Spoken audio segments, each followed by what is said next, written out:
In this module, we will study the respiratory system together.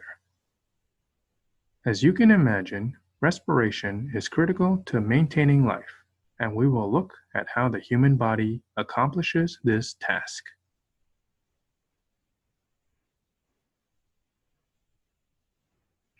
Before we can discuss in depth the BME applications for the respiratory system, let's talk about lung anatomy so that everybody is on the same page. Let's begin with a general overview and define the limits of the respiratory system. The respiratory system includes everything from the upper tract to the lower tract to the bronchi to the alveoli located in the lungs itself.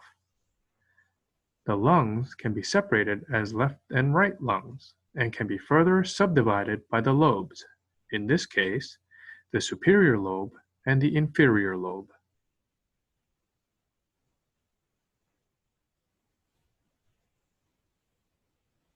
Now that we've defined the boundaries of the respiratory system, let's walk through the actions that take place in a single breath. To inhale, the diaphragm muscles located near the bottom of the lungs will contract and pull downward. This will create a negative pressure in the lungs and thus draw air into your lungs. Air enters through the nose and goes through the pharynx and larynx in that order. These structures are part of the upper respiratory tract. Next, air goes through the trachea, the primary bronchi, and then into the alveoli, which are part of the lower respiratory tract. It is here in the alveoli where gas exchange will actually take place. We'll discuss that in more detail momentarily. Once inhalation is complete, exhalation takes place. The entire process happens in reverse. The diaphragm muscles relax, which causes a positive pressure in the lungs and thus forcing air out. Air exits the lungs in the opposite order of entering.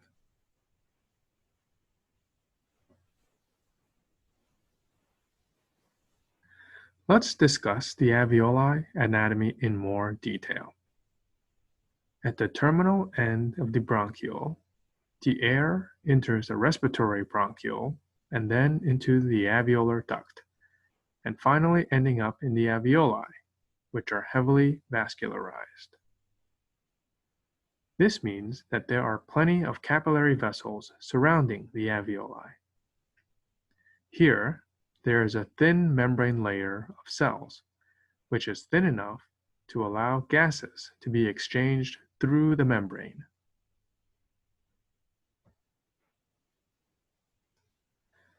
As you can see from this diagram, CO2 will diffuse out of the blood and into the alveolar atrium, while oxygen diffuses into the blood and binds the hemoglobin in red blood cells to be carried on its way to the rest of the body.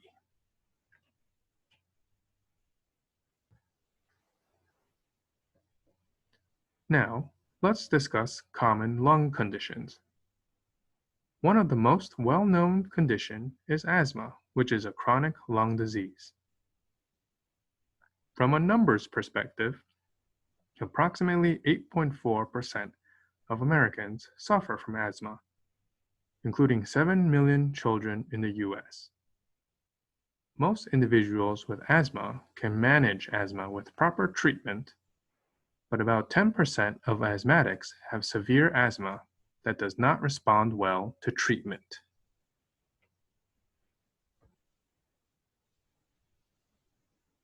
Let's study the pathology of asthma.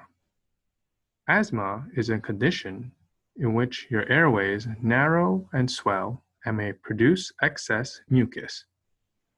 This constriction and blockage can make breathing difficult and trigger coughing and wheezing.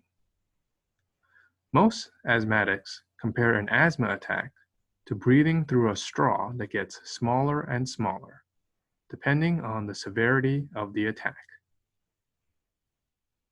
Traditional treatments include albuterol, which is a bronchodilator. This means that it will induce the smooth muscles surrounding the airway to relax, thus opening back up the passage for air to pass through.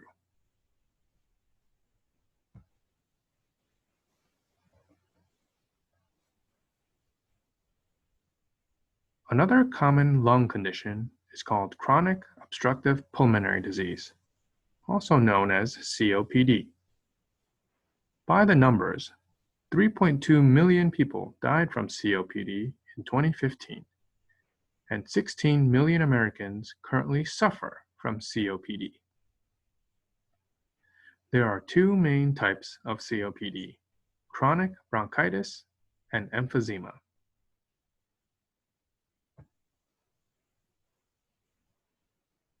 Emphysema is a lung condition that causes shortness of breath.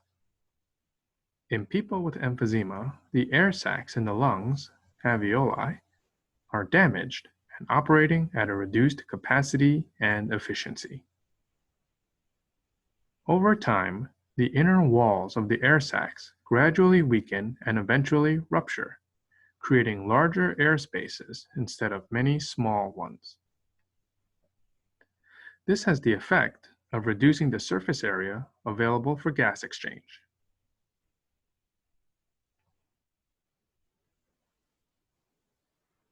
COPD can be diagnosed by studying lung capacities and volumes.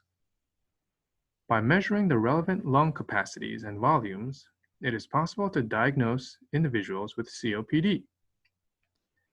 These measurements are typically taken with a spirometer, which we will discuss in the next video on biomedical engineering applications in this field.